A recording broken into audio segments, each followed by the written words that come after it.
장로님 오늘 회사 일로 바쁘셔가지고 못 나오신다고 그러고, 우리 선희 집사님 애가 또 아파가지고 지금 빨리 보고 나온다고 그러셨는데 그렇고 몇 분 안 계시네요. 제가 항상 이렇게 말씀을 이렇게 할 때 보면은 이런 생각이 듭니다.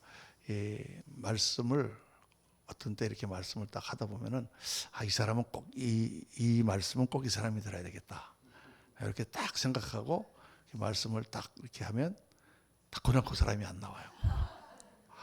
그 제가 한두 번 겪어본 게 아니에요. 그래서 하나님께서 그렇게 딱 찍어갖고 말씀하지 말라 그러시는구나. 오늘 말씀은 그런 말씀은 아닙니다만은 어쨌든 굉장히 중요한 말씀입니다. 오늘 말씀은 영적 성장의 비결 네 번째 시간, 영적 성장의 비결 네 번째가 뭐예요? 순종입니다. 순종. 우리가 어떻게 하면 우리가 영적으로 성장해서 정말 어린아이 같은 믿음이 되지 않냐고, 장성한 분량의 그런 믿음, 아비와 같은 그런 믿음을 갖고 살아갈 것인가, 어떻게 하면 우리가 영적으로 성장할 것인가. 딱 한 가지 비결은 뭐냐? 예수님을 만나서 예수님과 사귀는 것이다. 그래서 우리가 몇 번 말씀을 같이 읽었습니다. 네 번째 시간인데 다시 다 같이 한번 읽겠습니다. 우리가 보고 들은 바를 너희에게도 전함은 너희로 우리와 사귐이 있게 하려 함이니 우리의 사귐은 아버지와 그의 아들 예수 그리스도로 더불어 누림이라 그랬습니다. 예수님과 우리가 사귀어 갈 때, 예수님을 깊이 만나서 예수님을 만나고 예수님과 이렇게 그 관계를 맺어가고 주님을 뜨겁게 사랑하고 주님과 인격적인 만남을 가지고 또 주님을 대화하고 사귀어가는 가운데 우리는 주님을 닮아간다 그랬어요. 주님을 닮아가는 것입니다. 내가 뭘 이렇게 하려고 하는 게 아니라 이렇게 우리의 삶 가운데서 사람을 자꾸 만나면 그 사람을 닮아가게 돼 있어요. 우리는 만나는 사람을 닮아갑니다. 그것처럼 예수님을 자꾸 만나면 예수님을 닮아가게 돼요. 그래서 주님 신앙의 성장은 뭐가 키다? 주님과의 관계가 바로 열쇠다. 왜냐하면 내가 잘나서 구원받은 게 아니에요. 내가 뭐 착한 일을 해서 남들보다 조금 낫기 때문에 내가 하나님의 자녀가 된 게 아니에요. 여러분 우리는 세상 사람들하고 똑같은 사람들입니다. 그런데 어떤 은혜인지 하여간 하나님께서 우리를 택하시고 우리를 부르셔서 우리를 위하여 십자가를 지시고 죽으시고 우리를 믿음 가운데로 인도해 주셨기 때문에 예수님으로 인해서 우리가 하나님의 자녀가 된 거지, 내가 무슨 착한 일을 하거나 내가 남들보다 조금 더 뭐 선행을 많이 하거나 더 예수님을 잘 믿어서 우리가 하나님의 자녀가 된 것이 아니다 그 말이죠. 그래서 우리는 기독교를 믿는 게 아니라 뭘 믿는 거라 그랬어요? 예수님을 믿는 거라고 그랬어요. 예수님을 믿는 거예요. 그분과 나와의 인격적인 관계가 신앙의 시작이고 그것이 신앙의 전부다라고 해도 과언이 아닙니다. 그래서 신앙의 성장은 주님과의 관계가 열쇠고, 관계는 어떻게 발전하는가? 관계는 만남과 사귐을 통해서 발전합니다. 우리가 이렇게 주일날 만나고 또 수요일날 만나고 또 제자반 화요일날 만나고 계속 만나면 만날수록 점점 더 가까워지고 점점 서로를 더 알아가게 되고 점점 서로를 닮아가게 되는 거죠. 주일날만 한번 딱 만나면 그냥 조금 이렇게 관계가 있지 깊이 관계가 없어요. 또 주일날 한 번씩 빠지면 뛰어가면가지고 오랜만에 뵙네요. 그럼 서먹합니다. 자꾸 관계를 만나야 돼요. 주님을 매일 만나시는 분들은 참 복된 분들이에요. 할렐루야. 그 만남과 사귐을, 그런데 어떻게 우리가 그러면 주님을 사귀느냐? 사귐에 대해서 네 가지, 오늘 네 번째 시간입니다. 첫 번째, 주님과의 사귐 중에 제일 중요한 사귐이 뭐라고 그랬습니까? 예배라고 그랬어요. 예배를 잘 드려야 됩니다. 예배를 통해서 하나님을 경배하고 예배를 통해서 성령님이 우리 가운데 임하시고 하나님의 축복이 우리 가운데 임하고 하나님의 사랑과 하나님의 말씀을 들으면서 하나님 앞에 경배하는 것, 그게 제일 중요한 거예요. 예배가. 그래서 우리의 삶의 중심에 예배가 있어야 됩니다. 그 예배를 드리기 위해서 우리는 일주일간의 삶을 사는 거다, 이렇게 생각하면 되는 거예요. 근데 예배 다음에 그 다음에 주님과의 만남에서 중요한 건 뭐라 그랬습니까? 기도라 그랬어요. 기도. 늘 쉬지 말고 기도하라 주님 말씀하셨는데 일이 있을 때 기도하고 아침 저녁으로 기도하고 평상시 늘 기도하고 늘 하여간 기도 가운데 우리가 주님을 만나고 주님과 대화하고 때로는 깊은 기도, 우리의 고뇌와 우리의 모든 아픔을 다 쏟아내는 그런 기도. 사람과 사람의 만남에도 어떻게 관계가 자랍니까? 서로 대화가 있어야 돼요. 같이 이야기를 나눠야지 관계가 자라요. 그런데 매일 같이 만나서 안녕하세요. 네, 오늘 잘 보내세요. 네, 네, 잘 가세요. 그리고 그냥 끝나는 사람이면 관계가 별로 발전하지 않습니다. 좀 친숙하긴 하죠. 서먹서먹하지 않긴 하지만 매일 같이 만나서 그런 얘기만 하고 끝나는 사람은 그 정도밖에, 얇은 정도밖에 관계가 없어요. 그런데 가끔 이렇게 깊은 얘기를 하고 내 속사정을 털어놓고 그리고 내 아픔을 이야기하고 그 사람의 마음을 이해해주고 그러면 확 관계가 깊어지죠. 그래서 부부지간이라든가 또는 자식과 부모 간에도 가끔씩 그런 대화가 필요합니다. 어디 가서 한번 깊이 같이 대화를 해보면 자식들도 너 뭐가 문제니 요새? 아빠 보니까 너 너무 힘들어하는 것 같은데 한번 나랑 같이 한번 밥 한번 같이 먹자. 그래서 딸만 탁 데리고 둘이 나가서 밥을 먹고 같이 깊은 대화를 하면서 딸이 아빠의 마음도 알고 서로 간에 깊이 이해가 되는. 그래서 기도도 마찬가지죠. 늘 그냥 안녕하세요 주님 오늘 아침 감사합니다. 할렐루야 오늘도 함께 해주셔서 감사해요. 그리고 죄송합니다. 그리고 이제 그렇게 하는 것도 중요하지만 어떤 때는 주님 요새 너무 힘들어요. 주님 어떻게 하면 좋겠습니까? 주님도 도와주세요. 제가 너무 주님 따라가려고 하는데 따라갈 수가 없어요. 주님. 난 도대체 어떻게 된 놈입니까? 하고 이렇게 주님과 깊은 대화를 할 필요가 있습니다. 그 대화 가운데 정말 하나님의 은혜가 느껴지고 또 믿음이 강해지고 또 주님의 역사를 체험하게 되는 줄 믿습니다. 세 번째 주님과의 사귐은 뭐가 중요하다고 그랬어요? 말씀. 지난주 우리 말씀을 아주 그냥 굉장히 열심히 공부를 했는데 이 말씀을 공부하고 나서 이렇게 탁 성도님들이 안 나오는 거 보면은 지난주에 내가 설교를 잘못했나 그래서.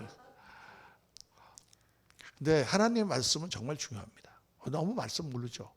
그냥 기도하고 느낌으로만 우리가 예수님을 믿고 그냥 우리의 마음으로만 예수님 믿는 게 아니라 말씀을 먹고 지식적으로 하나님의 뜻과 주님께서 하시는 역사와 어떤 것이 올바른 신앙인가, 이 시대에 하나님이 우리에게 요구하시는 게 무엇인가 이걸 깨달을 때 우리는 정말 흔들리지 않는 믿음을 가질 수 있어요. 그리고 이 시대에 꼭 필요한 일들을 하나님께서 주시는 일들을 감당할 수가 있어요. 그래서 말씀에 능한 사람들이 돼야 됩니다. 하나님의 말씀을 잘 알고 교회를 막 20년 30년 다녔는데도 에베소서 그러면은 구약에 가서 찾고 예레미야 그러면 신약에 가서 찾고 그러면 안 됩니다. 그러니까 말씀도 많이 알고 제가 제자 훈련하면서 그런 얘기 했습니다마는 랭귀지가 뭐냐면 언어라는 거죠. 언어라는 것이요 익숙해져야 들려요. 요즘 젊은 애들 얘기하는 거는요 와닿습니다. 우리가 요즘에는 특히 또 이상한 슬랭 같은 걸 많이 써가지고 줄여갖고 다 얘기를 하고 막 이래가지고 나는 뭔 얘기를 하는지 모르겠어요. 어쩌고 막 그러는데 도무지 무슨 말인지 모르겠어. 근데 하여간 말을 잘 알아듣는 말을 해도요 젊은 사람들하고 인토네이션이 틀려가지고 잘 못 알아듣겠더라고요. 요즘 좀 젊은이들은 말을 이상하게 해요. 그래서 이게 한국말을 안 하는 것 같아요. 그리고 처음에는 같이 대화하는데 굉장히 귀를 기울여야만 이게 무슨 말을 하는지 꼭 영어 듣는 것 같이 다 못 알아듣고 그냥 중간중간에 알아들어갖고 연결되는 것처럼 그렇게 우리 청년들하고 공부할 때 그랬어요. 그런데 이제 한 서너 시간 이렇게 공부를 같이 하다 보니까 좀 알아듣겠더라고요. 이게 무슨 말인지. 그래서 이제 근데 그 언어라는 거는 익숙해져야 되거든요. 그러니까 처음 교회에 온 사람이 이게 성경책을 딱 읽으면 이 딱 말을 딱 읽으면 무슨 뜻인지 아무것도 몰라요. 로마서 같은 거를 보면은 우리가 율법은 신령한 줄 알거니와 나는 육신에 속하여 죄 아래에 팔렸도다. 그러면 이게 뭔 소린가? 이 언어가 익숙하지 않기 때문에 성경을 많이 읽으면 성경의 언어가 내 언어가 됩니다. 그래서 익숙해지는 거예요. 저는 또 미국에서 한 35년 살다가 한국 왔잖아요. 한국말이 많이 변했어요. 그래서 처음에 약간 식당에 가가지고 밥을 먹고 나오는데 거기 있는 분이 그러더라고 막 뭐 도와드릴까요? 그런데 뭘 도와드린다 말하는지 모르겠어요. 뭘 도와드린다 그래서 뭘 도와줘요? 그러더니 결제 도와드릴까요? 그러는 거예요. 그런 말을 한 번도 저희는 써본 적이 없거든요. 옛날에는 다 계산해 드릴까요? 뭐 그런다든가 뭐. 예. 이렇게 얘기를 했지. 결제 도와드릴까요? 결제해 드릴까요도 아니고 결제 도와드릴까요? 그래요. 그래서 아니 왜 결제는 옛날에 우리 그런 결제야 그죠? 결제.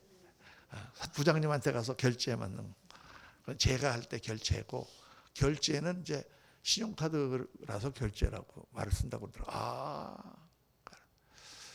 그만큼 언어가 성경적인 언어로 바뀌어야 돼요. 성경적인 언어로. 그래서 우리가 어떤 분들 이렇게 나와서 라디오라든가 TV 나와서 얘기하는데 얘기를 딱 하는 거 보면 저분 교회 다니는구나. 뭐 이렇게 알 수 있잖아요. 뭐 한참 얘기하다가 그냥 모든 게 다 감사하죠. 뭐 그러면 저분 분명히 교회 다니는 사람이야. 세상 사람들은 그렇게 말 안 씁니다. 그래서 이 성경의 언어에 능숙해지고 성경을 자꾸 접하고 성경 말씀 읽다 보면 성경 말씀이 확 깨달아져요. 그래서 열심히 성경 읽으신 분들은 막 10독, 20독, 30독, 40독, 50독 막 이렇게 하면 어느 날 갑자기 성경이 확 깨달아지고 막 그렇게 하는데 그렇게 막 열심히 성경을 읽기가 어렵잖아요. 그렇죠?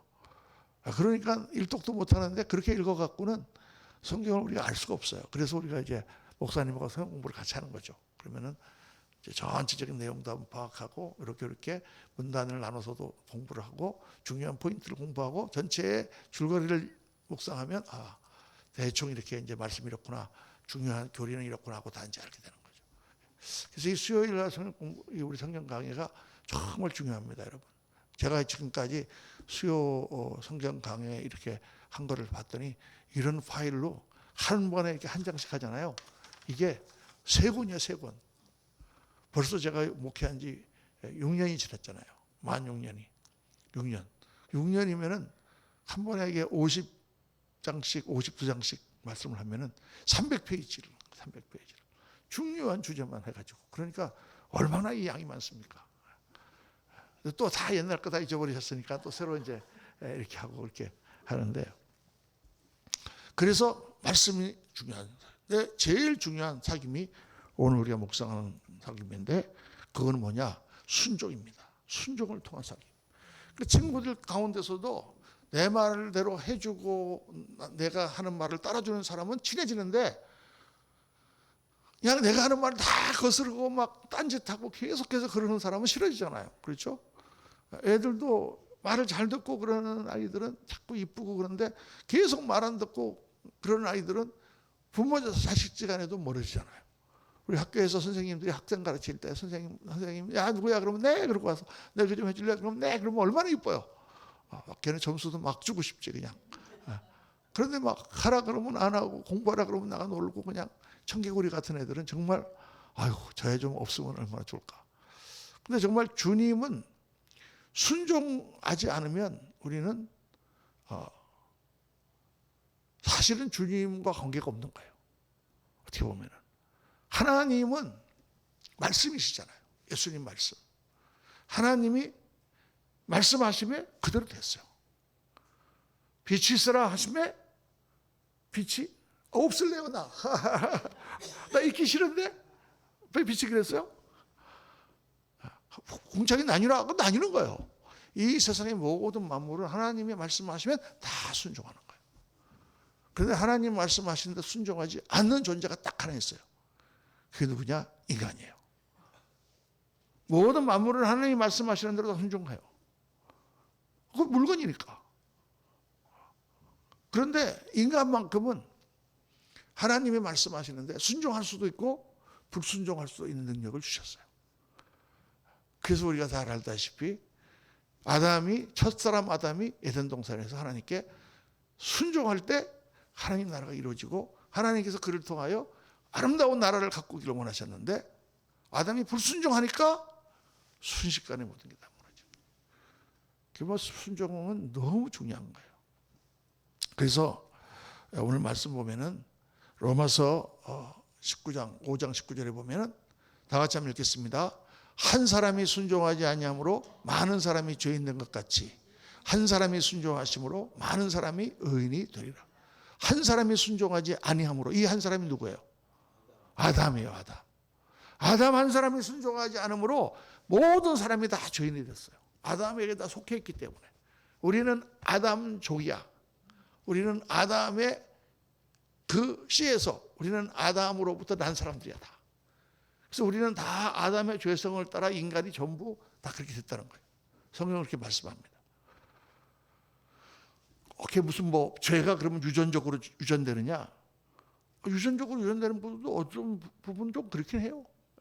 학자 집안에서 학자 나고 뭐 도둑놈 집안에서 도둑놈 나고 뭐 이런 거 좀 있어. 그런데 그런 생물학적인 유전이 아니라 영적으로 다 유전되는 거예요.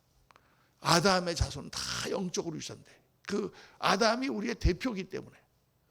그래서 성경은 하와가 먼저 죄를 범했음에도 불구하고 아담이 죄를 범했다. 아담이 죄를 범함으로 우리가 다 죄인이 된 거지, 하와가 죄를 범함으로 우리가 죄인이 된 게 아니에요. 그럼 아담은 뭐냐? 인간의 대표성을 가지는 거예요. 대표성을 가져요.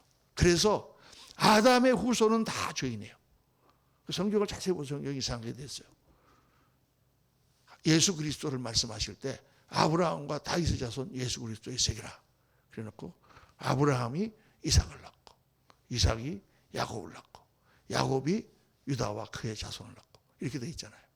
언제 아브라함이 낳았어요? 사라가 낳았지. 유다는 다말에게서 베레스와 세레를 낳고. 왜 남자에게서 낳았다고 하느냐? 이 말은 생물학적인 그런 출산을 말하는 게 아니라 beget, 거기에 속했다는 뜻이에요. 거기로부터 나왔다는 거예요. 그러니까 아브라함으로부터 이삭이 나오고 이삭으로부터 야곱이 나오고 야곱으로부터 유다와 그 형제들이 나오고 이렇게 하나님으로부터 나온 자. 그렇게 성경은 말씀하고 있어요. 그래서 예수님이 특별히 예수님 우리가 이제 한 달 있으면 뭐가 있어요? 크리스마스, 성탄절. 예수님이 어떻게 태어나셨어요? 동정녀 마리아에게서 태어났어요. 왜 동정녀 마리아에게 되느냐? 현대학자들은 그런 거 안 따지고 그냥 기적적인 탄생이야. 뭐 무슨 박혁거스가 아래서 나온 것 같이 그냥 예수님도 그냥 그렇게 남자 없이 여자 태어난 거야. 그렇게 해석을 하려고 합니다. 그냥 성경을 그냥 옛날 이야기처럼 생각하고. 여러분 그렇잖아요. 동정녀 마리아에게서 태어난 것은 중요한 의미가 있습니다. 처음에 아담이 범죄했을 때 하나님께서 뱀을 저주하시면서 뭐라 그래요? 너는 여인의 발을 물겠고 발뒤꿈치를 물겠고 여인은 내 여자의 후손이 내 머리를 밟으리라. 여자의 후손이 사탄의 머리를 밟는다 했어요. 여자의 후손? 성경에 구약 시대에는 여자의 후손이 없어요. 다 남자의 후손이라니까. 구약에는 그랬어요. 구약에는 여자는 뭐냐면 주머니야. 아이의 주머니라고 그냥 밭이에요. 여자는 씨를 뿌리는 사람이 남자잖아. 그러니까 성경은 다 남자의 후손이에요. 그게 오랫동안 요즘 다 우리가 이제 뭐 그게 남녀 차별을 하는 게 아니라 그 시대가 그렇다 그 말이죠. 그 여자의 후손 갈라디아서에 보면 때가 참에 하나님께서 여자에게서 아들이 나게 하셨다 그랬잖아요. 그 특별히 예수님을 여자의 후손 남자가 없이 태어나셨어. 성령으로 잉태하셨어요. 그래서 예수님은 태어날 때부터 죄가 없으시다 그러면 원죄가 없으세요. 예수님은 태어날 때부터 거룩하게 태어나셨다.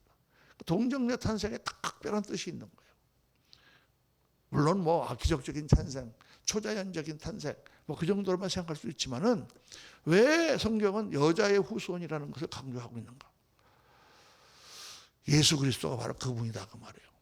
그 예수님이 오셔서 그 한 사람이 순종하심으로 이 한 사람은 바로 예수 그리스도예요.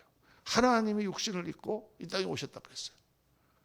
그게 오셔서 그분이 순종하심으로 어떻게 순종하셨어요? 십자가를 지시고 모든 사람의 죄를 그분이 떠맡는 일에 순종을 하셨어요. 그거 얼마나 순종하기 힘들겠어요. 저를 보고 그냥 어느 날 판사가 와가지고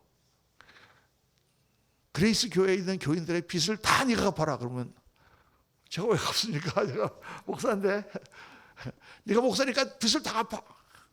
어휴, 그러면 뭐 나는 죽겠죠. 빚만 갚으라 그래도. 예? 우리가 지금 뭐 아버지 빚을 갚으라 그래도 자식이 지금 막 열받고, 지금 동생 형들 빚을 갚으라 그래도 동생이 내가 왜 갚습니까? 하고 막 난리를 칠 텐데, 지금 모든 인류의 모든 죄를 다, 그 죄의 값을, 그 빚을 다 예수님이 지고 예수님이 죽으신 거예요. 하나님이시기 때문에. 왜 예수님이 하나님이셔야 되느냐? 하나님이 아니시고서는 그 죄를 질 수 있는 존재는 없어요. 어떤 인간이 남의 죄 한 사람의 죄도 못 질 텐데, 그 수많은 사람의, 그 수많은 시대에 그 수많은 죄들을 다 어떻게 지겠습니까? 그 죄를 감당하실 수 있는 분은 하나님, 그분밖에 없어요.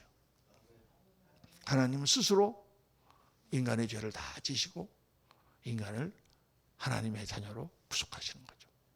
그래서 그 순종으로 많은 사람이 예수님께 붙어서 다 의인이 됐다고 성경은 말씀하고 있어요. 이게 복음의 가장 중요한 핵심이에요. 핵심. 그러니까 순종이 아니면 우리는 구원받을 수가 없는 거죠. 불순종은 하나님과 우리를 뜨게 만드는 거고, 순종은 우리를 다시 하나님께로 돌이키는 거예요.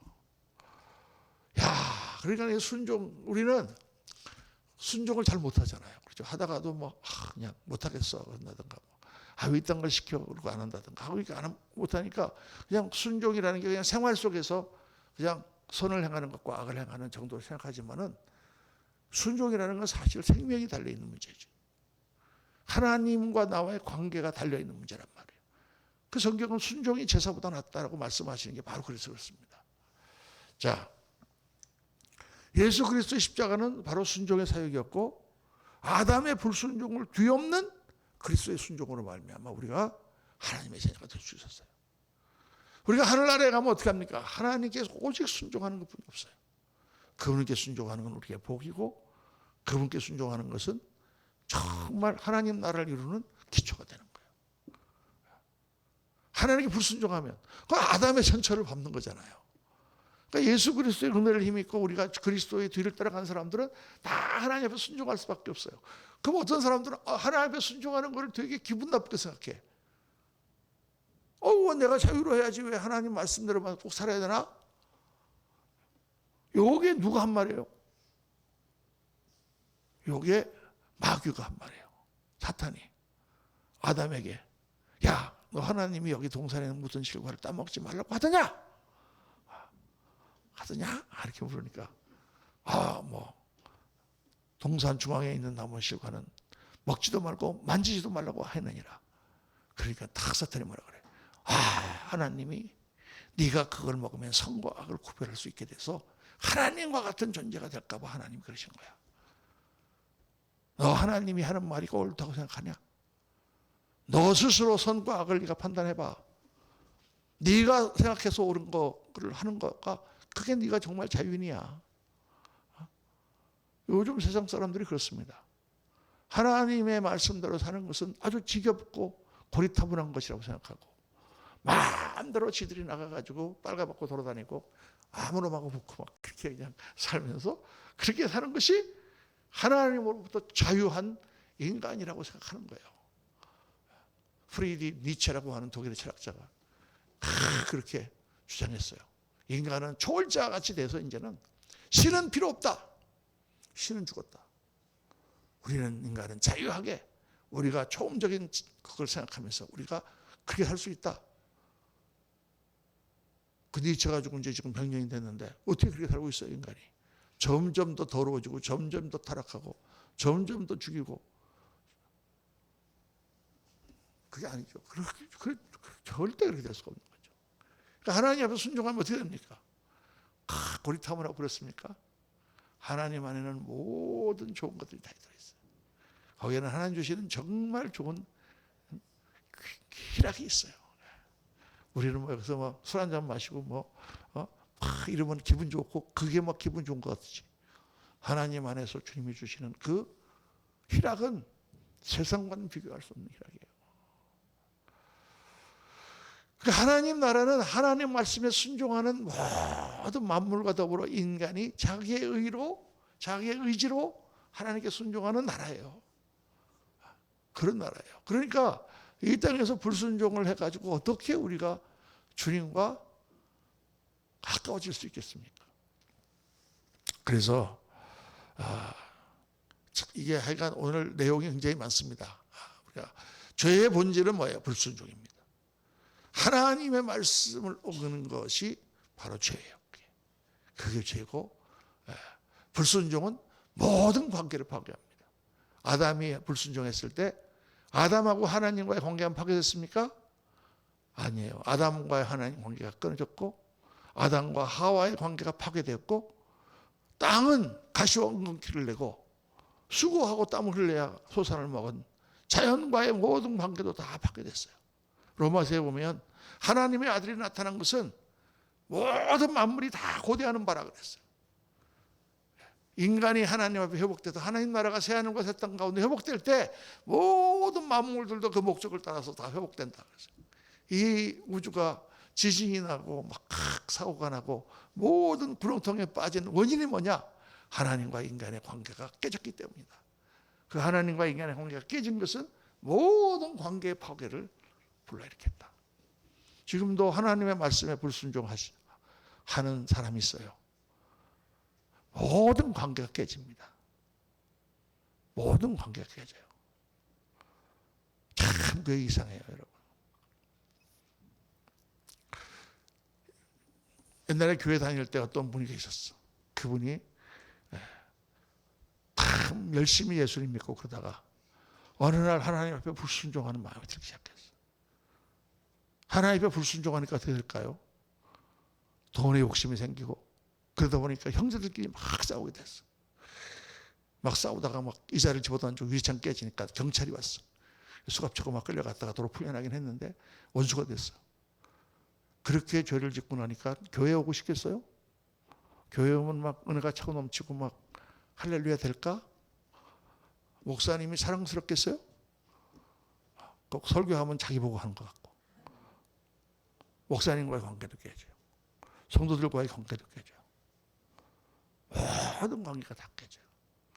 자식은 다 나와갖고 학교도 다 그만두고 집을 나가버리고. 여러분, 하나님 안에는 모든 좋은 것이 있고 하나님 바깥에는 하나님을 거역하고 불순종하면 모든 것이 깨집니다. 참 이 사람들이 이걸 모르는 거죠. 자기는 가면 자유롭게 살 수 있다고 생각하는데 절대 그렇지 않아요. 다 날아가는 거예요. 다 날아가는 거예요. 저는 얼마나 많이 봤는지 몰라요. 목사님이 이렇게 하나님과의 관계에서 불순종했어요. 엄청난 큰 죄를 저했어요. 그때 어떻게 된 줄 아십니까? 물론 성도들 다 따라갔죠. 목사님은 물론 징계를 받고 파직이 됐죠. 우리가 개척했는데 아무도 안 오죠.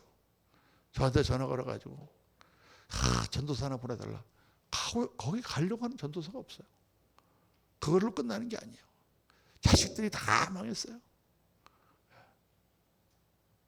아이들은 다 정신적으로 다 퇴락하고 가정도 다 깨지고 다 망하는 거예요, 여러분. 그리고 하나님 앞에 가서 어떻게 되겠습니까? 정말 그렇게 훌륭하게 목회를 잘하고 마쳤으면 정말 영광스럽게 갔을 텐데 정말 비참하게 그렇게 되는 거예요, 여러분. 불순종은 모든 관계를 파괴하는 거예요. 불순종은 성령 충만을 깨뜨려요. 하나님 앞에 불순종하고 하나님 주신 권위에 불순종했는데 성령 충만합니까, 여러분? 성령 충만하지 않아. 성령이 소멸돼. 그러니까 기쁨이 없어져. 찬양을 해도 찬양 기쁘질 않아. 그러니까 순종은요 엄청난 영적 싸움이에요, 여러분. 내 안에서 일어나는 것인데 왜 순종이 영적 싸움이냐? 순종은 죽는 거였기 때문에요.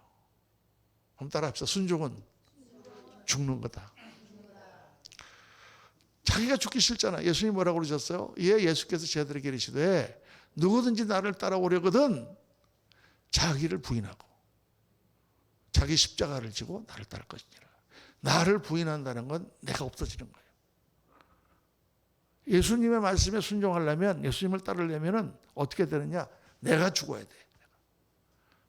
근데 내가 살아있고 내가 원하는 게 있고 내가 하고 싶은 게 있고 내가 나서면 예수님을 따라갔어. 예수님 이리 오라 그러는데 나 이리 가고 싶은데요. 그런다든가. 예수님이 가라 그러는데 나 그거 하기 싫은데요. 그러면은 어떻게 되겠어요? 그러면은 예수님 제자가 못 되죠.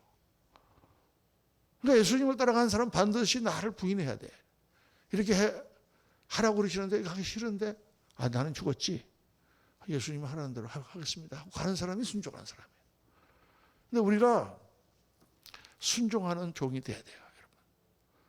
저는 모세를 보면서 모세는 참 성격이 아주 급한 사람이고 괄괄한 사람이고 그런 사람입니다. 똑똑한 사람이고 40년 동안 애굽의 왕자로 자랐고 대단한 사람이지만 40년 동안 그를 하나님께 광야에서 훈련시키면서 정말 잿더미처럼 만드셨어요. 80살이 돼가지고 이제 40년 동안 양을 치고 과거의 모든 일은 다 잊어버렸어. 이제 나는 그냥 촌부로 양을 치다가 그냥 죽는 그런 존재가 되었을 때 하나님이 그를 부르셨어요. 떨기나무 불꽃 가운데서 호렙산에서 모세야 모세야 내가 선 것은 거룩한 것이니 내 발에서 신을 벗으라. 그럼 모세가 하나님 앞에 내가 여기 있나이다. 그랬더니 너 가서 애굽 땅에서 지금 고통당하고 있는 너희 백성을 구해내라. 이 말씀을 그때부터 하시잖아요. 모세가 나는 못합니다. 하나님께서 그를 해가고 가잖아요. 모세가 성격이 아직도 불같은 사람이지만 하나님의 명령으로 확 나일강에다가 지팡이를 담그면은 온 강이 피가 나가 되고 땅을 치면은 온 땅에 티끌이 전부 이가 되고 막 개구리가 올라오고 막 하늘에서 우박이 내리는 이런 무서운 사람이지만 이스라엘 백성을 이끌고 광야로 갔는데 백성들이 말을 듣지 않는 거예요. 노예 백성들이. 그래야 꼴빛하면 모세한테 돌을 던지려고 그래요. 그 모세가 내가 니네들 다 구해갖고 왔는데 이런 못된 놈들을 막 그냥 이렇게 하지 않고 모세는 항상 하나님 앞에 무릎을 꿇습니다. 회중 앞에 엎드립니다. 하나님 차라리 내 이름을 생명록에서 지워주옵소서. 이 백성을 하나님이 구해낸 백성 아닙니까? 모세는요 죽었어요. 그러니까 그 큰 일을 감당할 수가 있는 거예요. 그러니까 순종은 죽는 거예요. 여러분 작은 순종은 작게 죽는 거예요.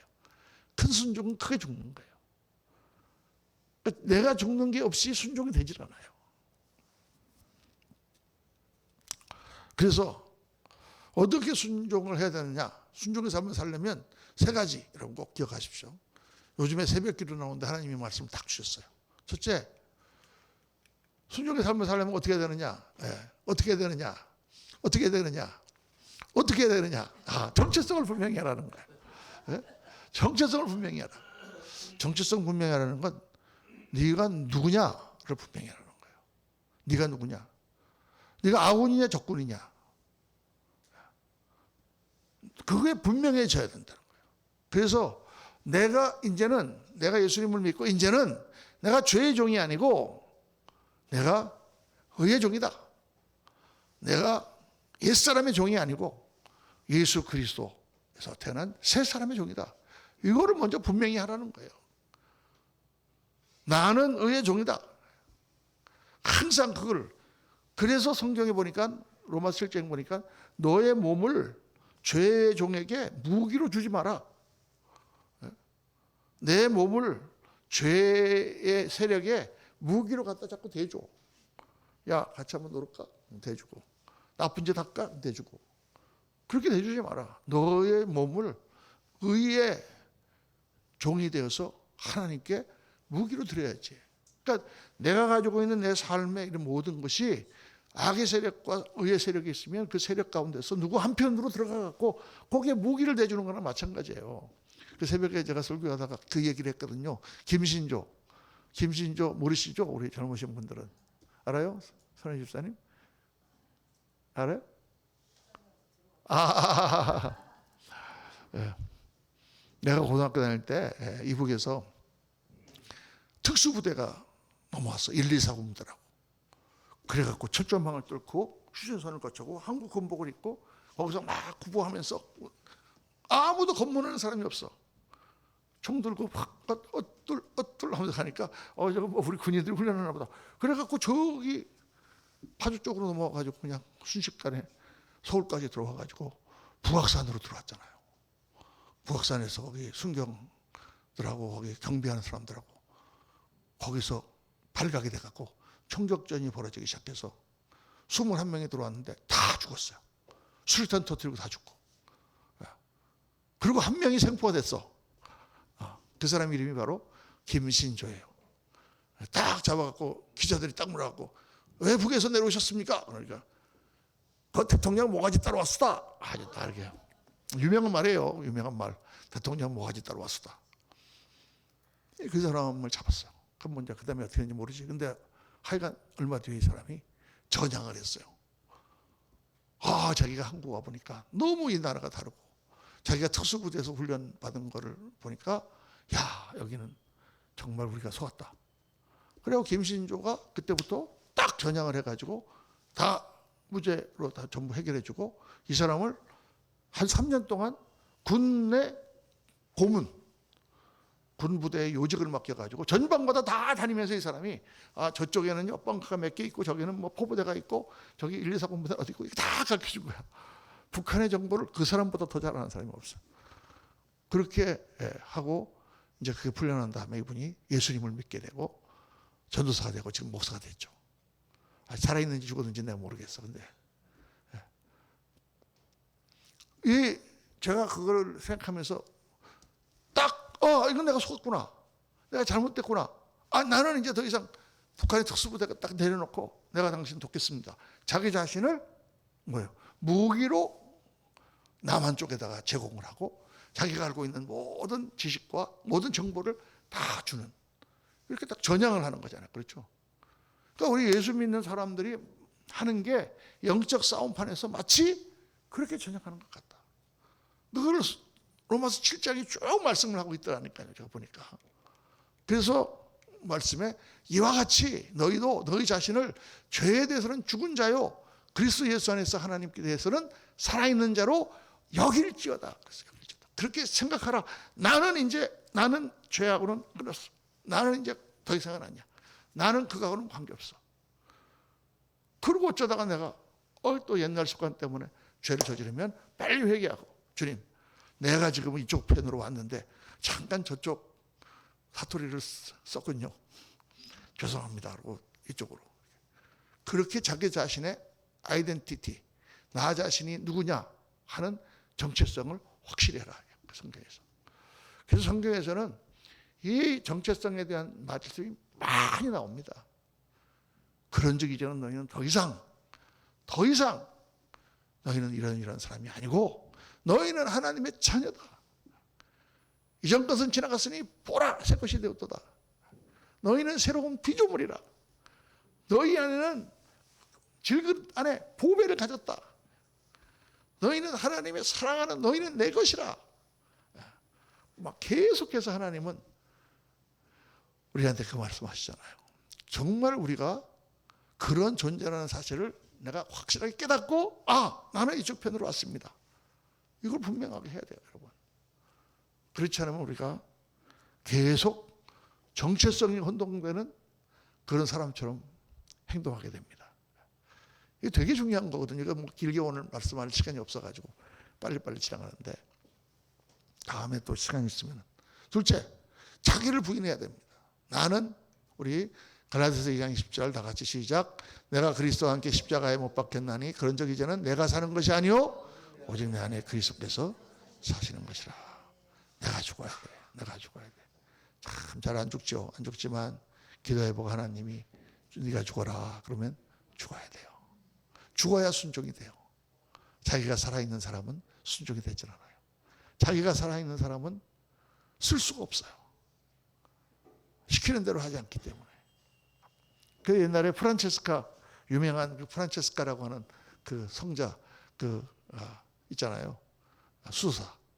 그 사람이 자기의 재산을 다 팔아서 가난한 사람들에게 주고 그 부자였는데 자기는 옷 한 벌하고 신발 하나 갖고 그렇게 다 평생 살았어요.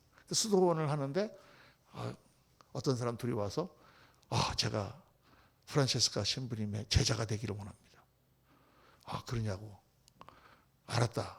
오늘 하루 있어보고 내가 결정하겠다. 그리고 이제 잠깐 나 저기 어디 갔다 와야 되는데 여기 저 밭에 여기 지금 배추 심어야 되는데 배추 좀 심어놓고 가려고 그러니까 심죠 그랬어요.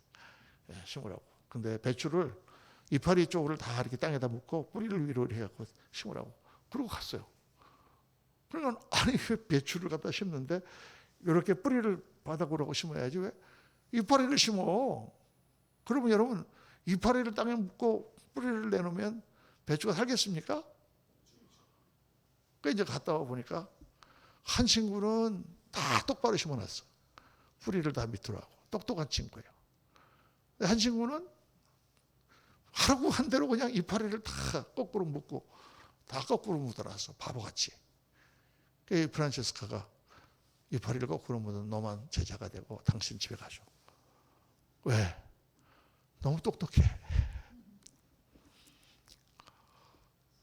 제가 목회를 해보면요. 누가 불순종하냐? 똑똑한 사람들이 불순종합니다. 제가 한번 옛날에 말씀드렸죠. 바보 되기 원합니다. 바보가 돼야 되는데 하나님 앞에서는 지가 너무 똑똑해. 신앙생활을 오래 한 사람이 불순종합니다. 신앙생활 처음 한 사람들은 아무것도 모르니까 그냥 목사님 하라는 대로 다 해. 신앙생활 오래 한 사람들, 기도 많이 하는 사람들, 스스로 성령의 인도하심을 받는다 하는 사람들이 제일 불순종합니다. 왜? 자기가 죽질 않았기 때문에. 참 이게요 비극이에요 여러분. 신앙생활을 하면 할수록 더 주님 앞에 순종하고 더 어린아이 같이 주님께서 말씀하셨잖아요. 내가 어린아이처럼 되지 않냐면 하늘나라에 올 수가 없다. 그럼 어린아이가 된다는 게 뭐예요? 맨날 응애 우른다는 얘기 그게 아닙니다. 내가 죽고 주님 앞에서 하라고 하는 대로 하는 그런 어린아이의 신명을 가지라는 얘기죠. 말씀을 잘 새겨드려야 됩니다. 죽어야 돼요 우리가요. 그래야 순종할 수 있어요. 자, 세 번째는 영적 싸움을 싸워 이겨야 됩니다. 사도 바울도 로마서 7장 24절에 오라 나는 공고한 사람이로다. 이 사망의 몸에서 누가 나를 건져내리라. 우리 주 예수 그리스도로 말미암아 하나님께 감사하리로다. 다 자기도 이 영적 싸움을 싸워 이길 수가 없는데 나를 구원하신 예수 그리스도로 인하여 내가 하나님께 감사한다. 이게 누가 하신 말? 내일 아침에 새벽에 이거 말씀 묵상할 거거든요. 이건 누가 하신 말씀이냐? 사도 바울이 하신 말씀이에요 여러분. 우리가 사도 바울의 뒤를 따라가 갈 수 있습니까? 그거 뭐 진짜 지푸라기 하나도 못 따라갈 정도로 위대한 사람이잖아요. 성경을 보면 그 성자 그 경건한 사도 바울이 오라 나는 공고한 사람이로다. 이 사망의 몸에서 누가 나를 자기가 너무 영적 싸움이 힘들어. 사도 바울도 죽었다고 그렇게 고백하면서도 안 죽는 거예요. 그러니까 이 싸움이요 치열합니다 여러분. 자, 순종을 하려면 어떻게 해야 된다? 첫 번째, 정체성을 분명히 해라. 아, 나는 이제 주님의 제자가 되었습니다. 나는 주님을 따라가는 사람입니다. 주님이 하라는 대로 하는 사람입니다. 정체성을 분명히 하세요. 둘째, 죽어야 돼. 누구든지 예수님 따라가려면 자기를 부인하고 자기 십자가를 지고 주님 따라가야 돼. 세 번째, 거기 싸우는 영적 싸움을 싸워 이겨야 돼요. 자, 그러면 구체적으로 그러면 무엇에 순종해야 되느냐? 이게 중요해요. 순종한다고 다 개념을 갖고 있는데 그러면 무엇에 순종하란 말이에요. 네? 그래서 세 가지를 딱 이러면 기억하세요. 무엇에 순종하는가? 첫째는 하나님의 말씀에 순종해야 돼요. 이거 뭐 당연하지. 목사님 그건 뭐 말씀하시지 않아도 다 저희 다 합니다. 아멘입니까? 하나님 말씀에 딱 붙여봐서 아니다 그러면 안 하는 거죠. 네. 그러니까 제자라는 사람들은 뭐예요? 따르는 사람이에요. 순종하는 사람이에요. 그러니까 당연히 말씀을 따라야죠. 둘째로 뭐에 순종해야 되는가? 성령에 순종해야 돼요. 그럼 성령에 순종한다는 건 뭐냐? 우리가 하나님께 기도하는 가운데 성령께서 우리에게 말씀하시는 것을 따라서 순종해야 돼요. 그런데 성령께서 말씀하시는 게 확실하다고 해서 그게 성령의 음성인지 아닌지 몰라요. 예를 들어서 내가 가는데 저 사람한테 가서 확 한번 욕을 한 바가지 해주고 와라. 기도하는데 그런 생각이 들었다. 그러면 그게 성령이 주시는 음성일까? 갑자기 막 귀에 그렇게 들렸어. 막 가서 욕을 한번 해줘라. 욕을 한번 해줘라. 그럼 뭐예요? 환청이야. 그건 정신병 걸린 거죠. 그러니까 하나님의 음성을 들었다 그래도 그 음성이 진짜 음성인지 환청인지 마귀의 음성인지 모를 수 있어요. 여러분 자살하는 사람들이 왜 죽는지 환청이 들려. 뛰어내리면 끝이야. 모든 것이 끝이야. 너 지금 뭐 빚 받는다고 뭐 지금 사채업자를 나르들지 뛰어내리면 끝이야. 그거 자꾸 들리는 거예요. 여러분 성령에 순종하라. 성령에 순종하는 것은 일단 세 가지를 여러분 꼭 기억하세요. 첫째는 기도를 통해서. 기도를 통해서 하나님께서 강력한 부담을 주시고 이 하나님이 주시는 부담이 말씀에 맞는 거야. 나는 하기 싫은데. 나는 그렇게 하고 싶지 않은데 말씀에 맞아. 누구랑 내가 싸웠어요. 하나님 앞에 와서 회개했어요. 하나님 아까 그 친구랑 싸운 거 회개합니다. 용서해 주세요. 그랬더니 하나님께서 기도하는데 네가 먼저 가서 잘못했다 그래라. 그러면 여러분 어떻게 기도하세요?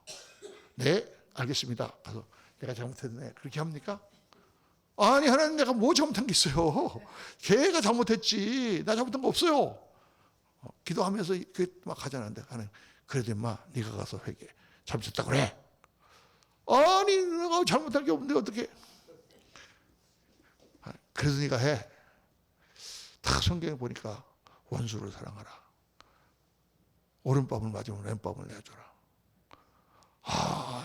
이거 가서 해야 되는데 하고 싶어요? 안 하고 싶어요? 야, 옛날에 목회 초창기에 한번 어떤 목사님하고 싸웠는데요. 정말 말도 안 되는 거야, 이 사람이요. 이거는 내가 다 설명할 수가 없어. 내가 다 도와주고 했는데 갑자기 나한테 시비를 붙으면서 막 하는데 정말 말도 안 되는 거야. 그래서 그날 밤에 와서요. 같이 막 싸우고 막 그러고 왔는데 싸운 것도 너무 하나님의 회개가 되지만은 도대체 저 친구가 나한테 왜 저랬을까? 그래갖고 밤새 교회당에서 제가 집에 안 들어가고 밤새 꼴딱 샜어요. 철회하면서 잠을 한숨도 못 잤어요. 앉아서 기도하고. 근데 하나님께서 아침 새벽 기도 시간이 됐는데 네가 먼저 전화 걸어가지고 잘못했다 그러라는 거예요. 아니 말이 안 되는 얘기잖아 이게. 볼 수가 없어요. 그래갖고 7시 됐는데 8시 됐는데 이제 집에 가야 되는데 가서 이제 아침밥 먹고 잠깐 쉬고 또 일해야 되잖아요. 그냥 내가 왜 그 친구한테 전화를 먼저 해요? 그래가지고 그냥 전화통을 들었다가 놨다가 들었다가 놨다가. 그게 주님께서 계속 말씀하시는. 너 예수님 안에서 죽는다 그랬잖아. 그냥 어쩔 수 없이 그냥 삑삑삑삑삑삑 눌렀어요. 따르르르 안 맞는 거야. 6번 울렸는데 딱 빨리 끌어서 할렐루야. 감사합니다. 어휴 그냥 받았으면 내가 뭐라고 말하겠어요. 그런데 한 3시간 있다가 한 10시 반쯤 됐는데 전화 왔어요. 전화가 딱 첫 마디가 목사님 자기가 사실은 먼저 전화 드렸어야 되는데 전화를 먼저 주셔서 너무 감사합니다. 자기가 어제 너무 무리해서 죄송합니다. 또 그러는 거 할렐루야. 아휴 근데 그 밤새도록 영적인 싸움을 싸우는데 이 자존심 아니 이게 도대체 말이 되나? 따지는 거 시시비비를 따지는 거 여러분 이게 목사가 시시비비를 따지면 안 돼요. 안 따질 수가 없잖아요 또. 그래서 기도 가운데 그런 하나님 말씀과 합하는 성령의 나는 할 수 없지만 하나님이 하라고 하시는 성령의 강군하심이 있다 그러면 이게 성령의 인도하심이구나 이렇게 생각할 수 있어요. 내가 그냥 하고 싶은 거 내가 생머리에 떠오르는 게 성령의 음성을 생각하면 안 돼요. 둘째는 양심을 통해서 말씀하세요. 성령님 양심을 통해서 우리를 찌르십니다. 은밀한 곳에서 나를 다 찔러요.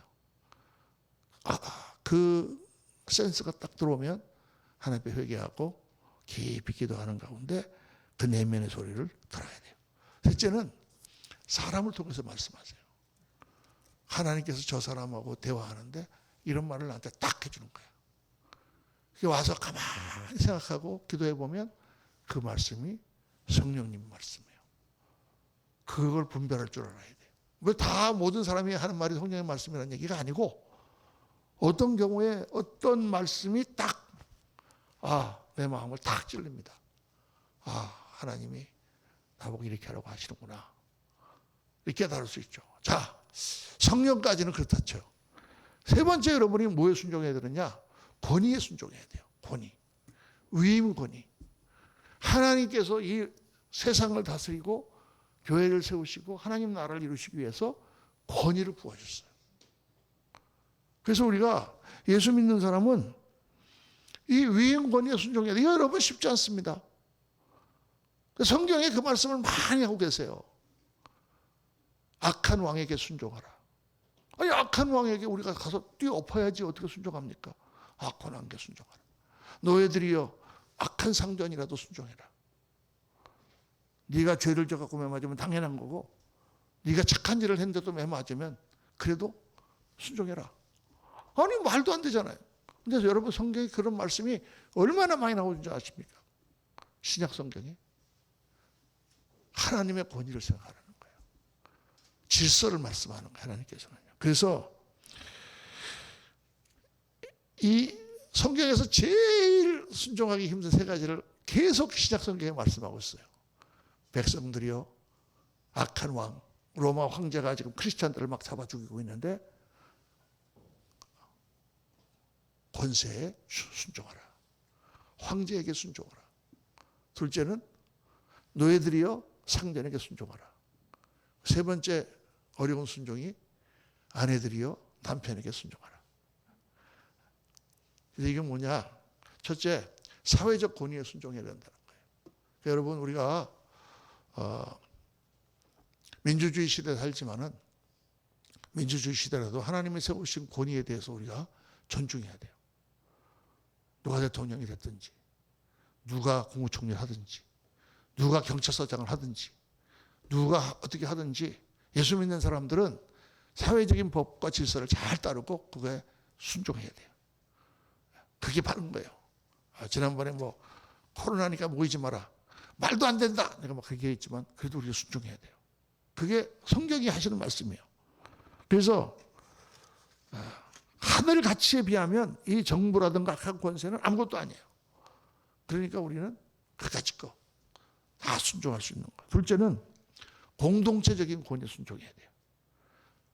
자녀들은 부모에게 순종해야 돼요. 또 아내는 남편에게 순종하라. 성경에 말씀하고 있어요. 자, 권위를 세움으로 가정이 잘 세워진다고 말씀하고 있어요. 이거는 하나님께서 부여하신 공동체적인 권위예요. 세 번째는 영적 권위에 순종해야 돼요. 영적 권위는 바로 교회의 목사님, 전도사님이죠. 또 장로님이죠. 이런 권세에 순종을 해야 어떻게 될까요? 우리 성도님들의 삶이 평안하고 교회가 질서 있게 움직여요. 그런데 교회 다 목사님 말씀에 순종하면 얼마나 좋을까? 목사님 말씀에 순종하지 않아. 어떤 사람은 막 반기를 들어. 그럼 목사님 어떻게 될까요? 다 나가. 그런가? 순종해. 성령 말씀을 봐. 말씀을 전하는 장로에게 특별히 순종하라 했잖아. 그런다고 순종하나요? 아니에요. 순종은 밑에 사람 보고 지금 권위를 놓고 순종하라는 거지 위에 사람이 권위를 부리라는 얘기가 아니에요. 순종은 어떻게 하는 거냐? 나는 내가 순종해야 될 분에게 순종하면 돼요. 다른 사람이 나에게 순종하는 것은 그 사람이 하는 거지 내가 강요하는 게 아니야. 남편들은 절대로 아내에게 당신 성경에 뭐라고 돼 있어? 나한테 순종해. 이렇게 얘기하면 안 돼요. 아내가 불순종하잖아요. 그러면 남편은 어떻게 생각하냐면 내가 남편 구실을 제대로 못하는구나. 내가 아내에게 순종받을 만한 짓을 못하는구나. 내가 하나님 앞에 내가 불순종하고 있구나. 그리고 자기 자신을 돌아보고 하나님 앞에 엎드리고 내가 하나님 앞에 순종을 영적 권위를 받은 사람으로서 합당하게 행하면 아내는 자동적으로 순종하게 돼 있어요. 더 어려워 이게. 영적 권위라는 게 강제로 세워지는 것 같으면 옛날 같으면 순종 안 하면 잡종이야 다 나가 이래갖고 하면 얼마나 좋겠어요. 그건 공동체가 그건 교회가 아니에요. 그거 무슨 깡패 집단 같은 거지. 그리고 목사는 어떤 사람이 순종 안 한다 그러면 주여 내가 하나님 내가 뭔가 하나님 앞에 죄를 짓고 내가 부족하고 내가 권위에 어긋났으니 저 사람이 순종하지 않는군요. 하나님 나를 불쌍히 여겨주세요 하고 기도해야 돼요. 그렇게 하나님 앞에 내가 경건하게 서면 자연히 사람들이 순종하게 된다는 거예요. 그러니까 남편도 마찬가지고 아버지도 마찬가지고 자식이 나한테 불순종하면 내가 하나님 앞에 불순종했나? 내가 목사님 앞에 불순종했나? 내가 무슨 우리 사장님한테 불순종했나? 내가 아이에게 영적 권위를 행사할 수 없도록 내가 어떻게 뭘 했나? 내가 하나님 앞에 회개하고 기도하고 그렇게 내가 변해갈 때 자연히 자녀들은 부모를 존경하고 따르게 된다. 이게 순종의 원리예요, 여러분. 절대 강요하는 게 순종이라는 것은 누구를 강요하거나 그러는 게 아니에요. 순종하는 사람은 하나님께서 복을 주십니다. 하나님은 그 사람을 축복하시고 그 사람을 사용하시고 그 사람에게 능력을 주시고 영적 권위를 주십니다. 여러분 순종하는 사람이 되세요.